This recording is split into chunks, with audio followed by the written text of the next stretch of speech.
రూపొందిన రాజీవ్ ఆరోగ్యశ్రీ పథకాన్ని చేతిలో భాగంగా అమలు చేస్తున్నాం.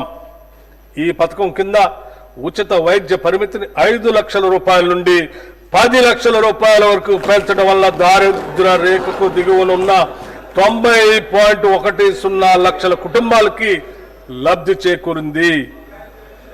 వైద్య వ్యయ పరిమితిని పెంచడంతో పాటు ఆరోగ్యశ్రీ పరిధిలోకి వచ్చే 1375 వైద్య చికిత్సల ధరలను కూడా 20% పెంచాం. అదనంగా 163 రకాల చికిత్సలను ఆరోగ్యశ్రీ పరిధిలోకి తీసుకురావడంతో 1835 వైద్యపరమైన వివిధ ప్యాకేజీలు పేద ప్రజలకు అందుబాటులోకి వచ్చాయి. పెరుగుతున్న వ్యవసాయ పెట్టుబడి కోసం రైతులు అప్పులు చేయక తప్పనిసరి పరిస్థితి ఏర్పడింది. గతంలో చేసిన అప్పు తీరితేనే రాబోయే పంట కాలానికి కావలసిన పెట్టుబడికి రుణం దొరుకుతుంది.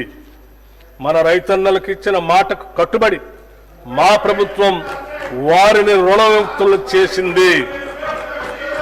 వారికి 2 లక్షల లోపు రుణాలను మాఫీ చేసింది. ఇప్పటి వరకు 25.35 లక్షల మంది రైతులకు 20,616,89 రూపాయలు రుణమాఫీ చేశాం. దీనివల్ల రైతులు మళ్లీ వ్యవసాయ రుణాలు పొందటానికి మార్గం సుగమమైంది. ఈ భారీ రుణమాఫీతో తెలంగాణ రాష్ట్రంలోని రైతుల ఆర్థిక మరియు సామాజిక స్థితిగతులు మెరుగుపరిచేందుకు బాటలు వేశాం.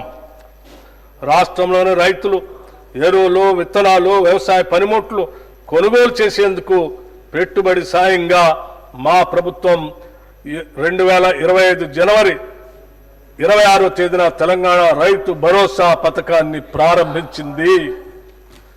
ఈ పథకం కింద రైతులకి ఏడాదికి ఎకరానికి 12,000 రూపాయలు అందుతాయి. ప్రజాధనం